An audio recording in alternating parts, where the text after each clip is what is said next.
Ụtụtụ ọma nọ ụmụ ọdịnala Igbo. Aka m bụkwa onye nke gị, Ogbuefi EZE-ANA Ugochi tubelu na oraifite.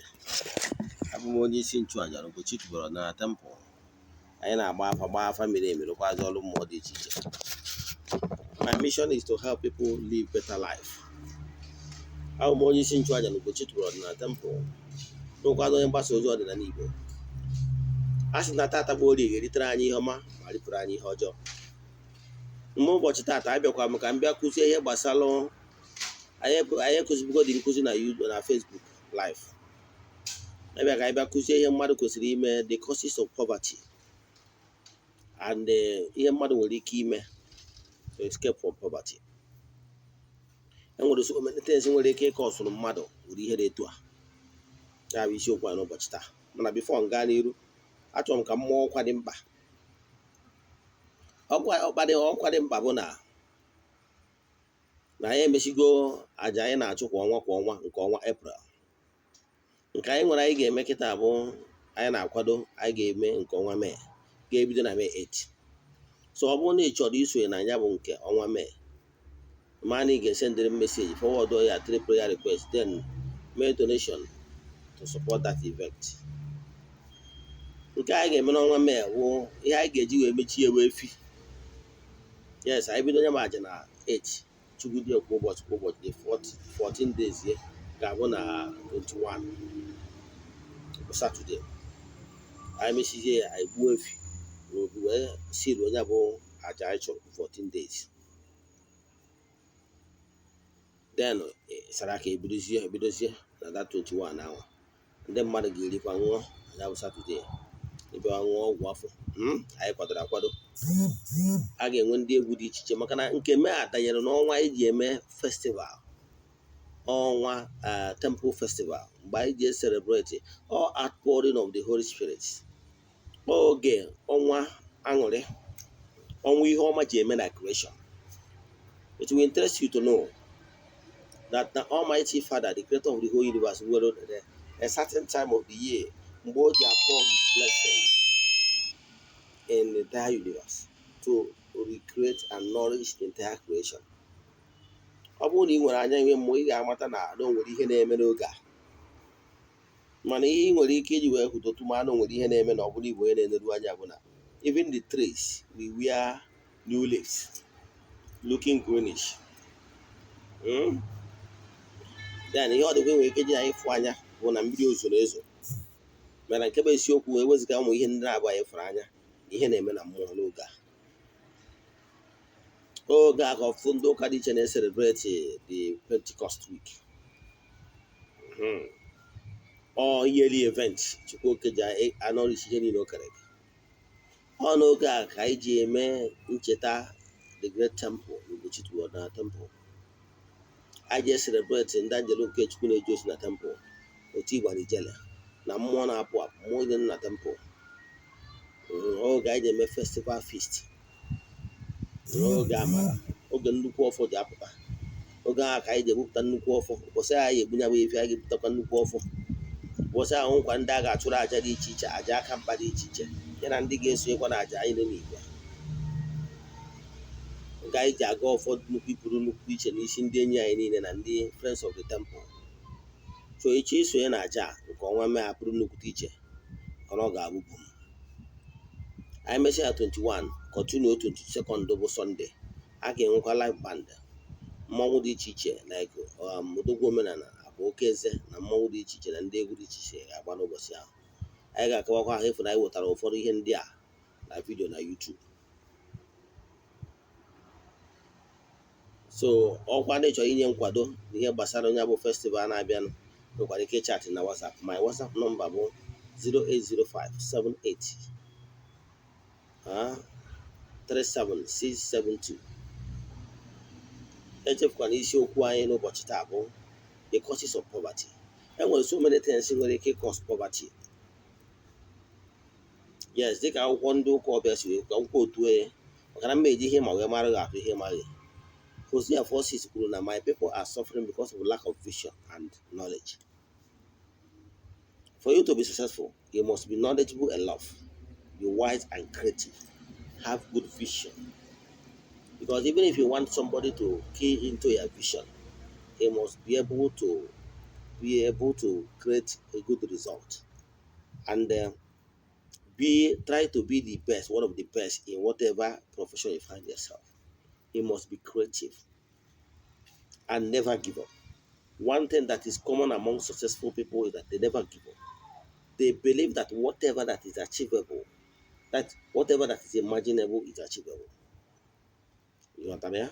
So it got somebody got no governor. It created time for inspiration. You must create time for quiet time. And my one day matter. If you have not started creating time for your spiritual exercise, you have not started. You must create time for your spiritual exercise. Mm? You must create time for spiritual exercise. Mgbe ị ga-anọ ị ga-eji wee gaa ọfọ ikwubi okwu, ichefukwala na ịga ọfọ bụ ikpe ekpere. Like the book of Psalm. Psalm does not belong to Christians. Psalm bụ okwu na ọfọ David gọrọ. Psalm is divided into 4 parts. Na ọ bụrụ iburu onye na-ege Psalm, if no nwere Psalm bụ eji eto Chukwu okike. Nwee some part of the Psalm, some Psalm bụ eji ayọ mgbaghara mmehie. Nwee Psalm ụfọdụ bụ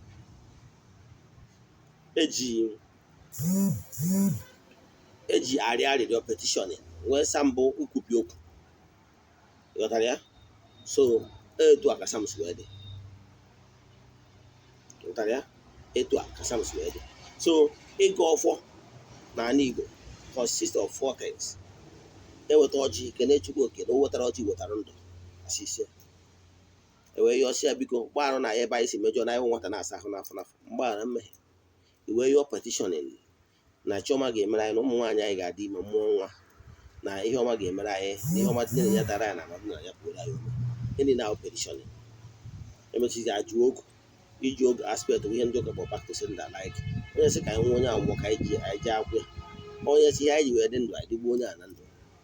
Onye si ka anyị nwụọ onye anwụọ. Ịghọtago? Ụmụ ihe niile abụ iji okwu ibuchigadi as back to whoever that is sending negative energy to us. Ịfụ na ịga ọfọ n'ala Igbo wee ịgọ mmụọ. Ịghọtara ya? Create a time mgbe gị na mmụọ ji akparịta. That is the only way ya gị na mmụọ kparịtacha ụka uche mmụọ.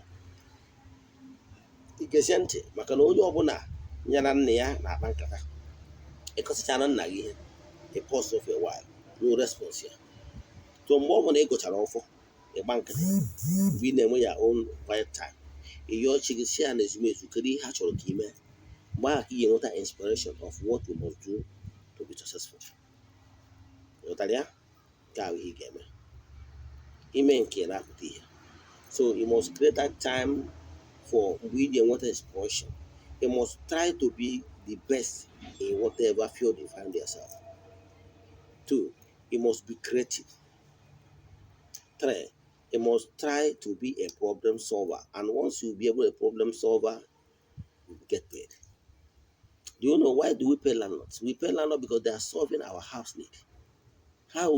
Why do we pay the medical doctors that are solving our health needs?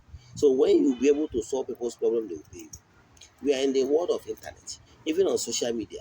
If we be able to teach people what they don't know, we get paid.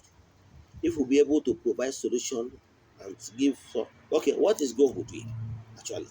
And Google is earning. Do you know how much Google is making monthly or yearly? Do you know what is Google actually doing? Google is here to solve people's problem by providing the information people are looking for. Then what is Facebook actually doing? Facebook is just a community providing a blue app for people to interact, meeting new friends, and it is being paid because whatever data you are using, Facebook is getting some from it. So I just give some sites of examples. So create a time for quiet time and make sure you engage the spirit, into your vision, because that the spirit must back your vision for your vision to come to fulfillment. So Even whenever you are thinking what your plan, business plan, whatever plan you have, represent it during their spiritual exercise. And see that chim change choro ki me ne choro ime. A pause here. To your quiet time. More guys say okay ngwa. Business say choro ngwa add ya to ngwa me to ngwa me to ngwa include this one, ngwa remove this one. By then, hypothesis was in a business magnet. Because the most of it, but I'm he refused to bring in the spiritual energy to it because it is spiritual that we give that whatever you are taught energy required to come to the to fulfillment. Learn how to spiritualize whatever you are doing. And when you got any hand now, that is the secret of escaping from poverty. Down on the part of what is the causes of poverty and causes of challenges. Yes, man is actually the cause of your problem. You, yes, go on in the man, you are the cause of your problem. Stop blaming your uncle. Stop blaming anybody. You know why you are suffering? You are suffering because you have not done the right thing. You have not done the needful. Because therefore, she says, my people are suffering because of lack of vision and the lack of knowledge. You don't know how things work. And once you don't pay attention to how things work, you will suffer. Any child that refuses to learn the language of his parents must be dealt with. That child will suffer. That child will suffer communication gap. That child will be isolated. So if you don't want to be isolated, if you don't want things to be happening negative way to you, learn very well how to live a good life. You know, Talia? Learn very well how to live a good life. Now, let me tell you what happened. When you refuse to do the right thing, people are suffering because they neglected the agreement. Yes, that is part of the reason why you are suffering. If you have done the right thing, you have clear vision, you have clear knowledge, you have all the text to be successful, you have done them, but you are not seeing the commiserating effect of your effort.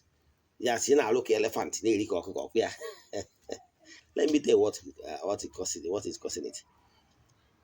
Nothing happens for nothing. It's either you are a covenant breaker.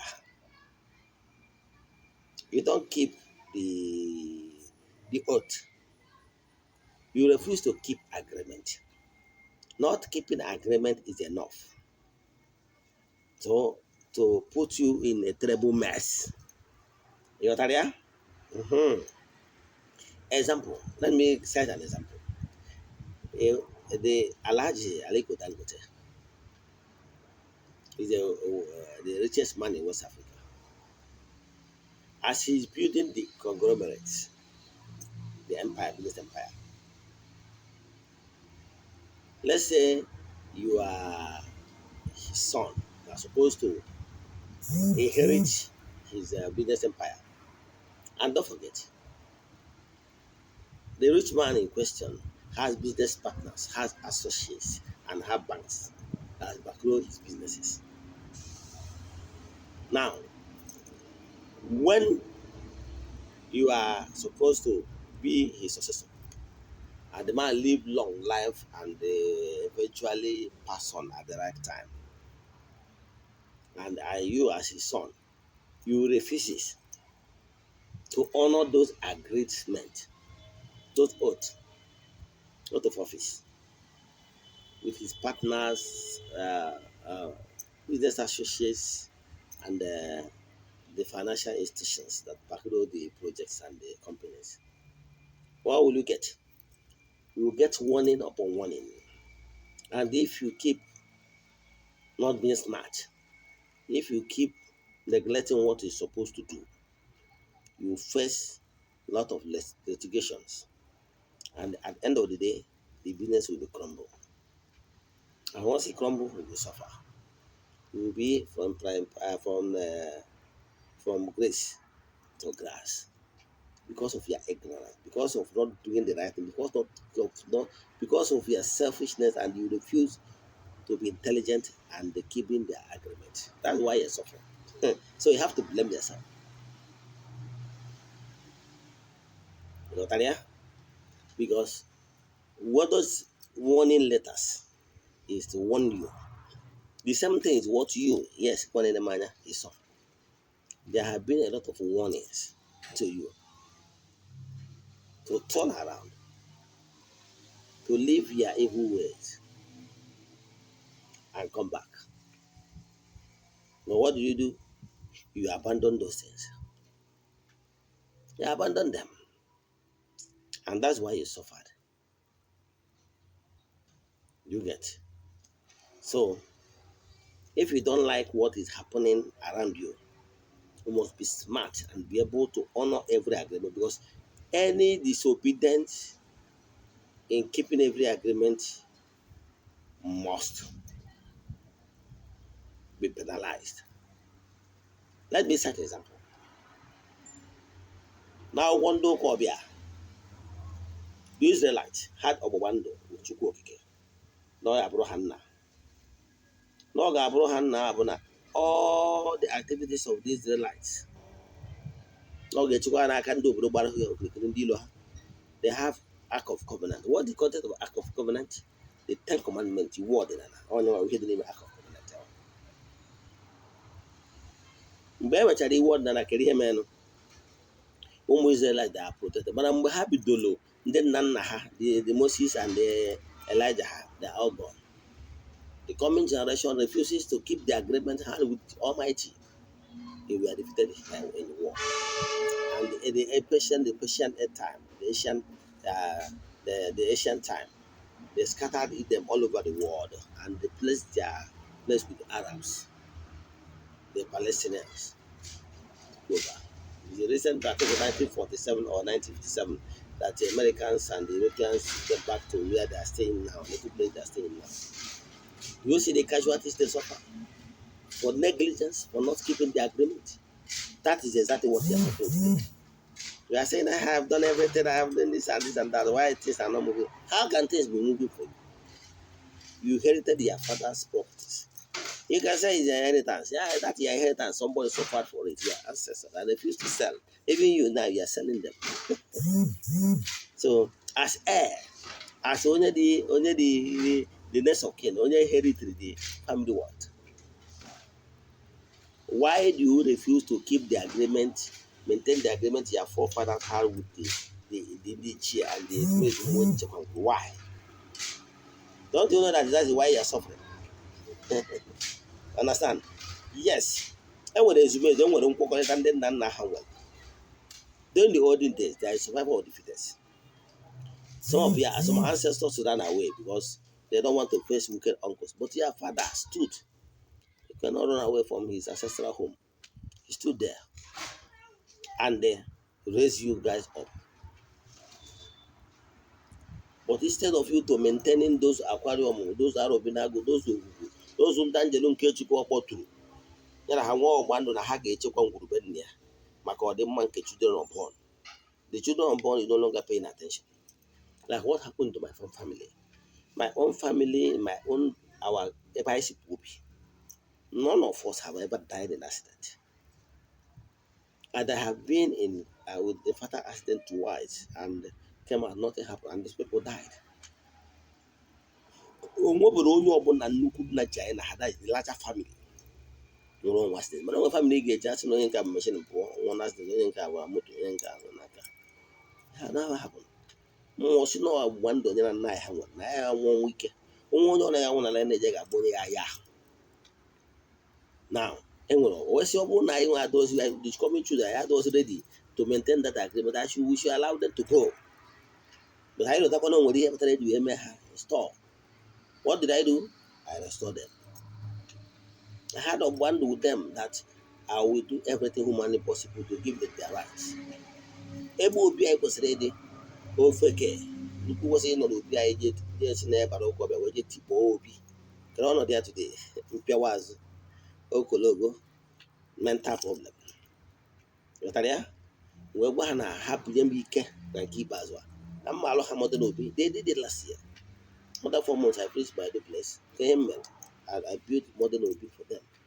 Ụlọ ọgba ndụ na ha ga-eme m nnukwu ọgaranya. Mee m bilionia na ihe m chọrọ. Now, as they are giving me more money, more wealth and everything, and I want to, are you saying that only many generation of boy upon children to come tomorrow they to that will be? The one who they tag what I'm pure as maka ọgbụgba ndụ enwere na-aga-enye ndị ichie befitting place, and in return they will bless us with wealth because our wealth is already in our family. My grandfather onye mụtara nna m bụ nnukwu ụzọ o jiri ọzọ a njikwa onye ndị mmadụ na-abịa ebere ego, that is inye ya na gị onye gị ego mgbe iji gwawetakwa ego gwa ebe ka were eso mmarụ the last time on the last family bịa sara their land. Ọ kwukwara site etinye na akọbọ wee mara one anwa nna ha na nna ha biri onye aka ya nata ha. Those 100 ton are useless, but they still want to maintain ihe our father kwuru. So ihe na-aji ihe njikwubie na abụọ ya ka ị mata na ụgwọ na family ụnụ o family enwebụ wealth of the ancient time, and ụnụ wa wee jụ na ụnụ ama eme ihe kwesịrị ime to honor the agreement your forefather had with the spirit.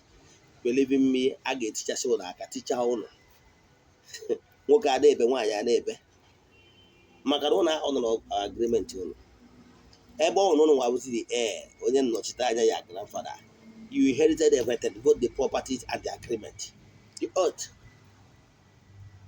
You can see that you are the challenge, you are the cause of your problem, right? Yes, don't blame anybody, don't blame any uncle. And even if you have done what you're supposed to do, you'll be blessed. So having known the challenge, the cause of your problem, that you are the cause of your problem, go back to drawing board and through the deep effort, know exactly what you're supposed to settle and settle them for peace to reign. You got it? Eto anọ kịta onwe nwa nwa na emebi obi maybe that agreement should be ready for the consequence. But as long as they maintain the agreement, money will keep on coming, favor will keep on coming, goodies of life will keep on coming. You got it? So man is at the stake of their problem. Ọgbụgba ndụ ndị nna nna gị ha nwere, you can't run away from it because you are the heir to the throne. You are the heir to the business and the inheritance of your forefathers. When I say, what is the inheritance? Now your forefather brought and go there, but your forefathers have an obi. Do you know what it takes to secure that an obi to date? So you should be thankful for them. So I'm calling on every family to set aside a day. You get what even go to Hano. Thank them for your forefathers, for standing by you,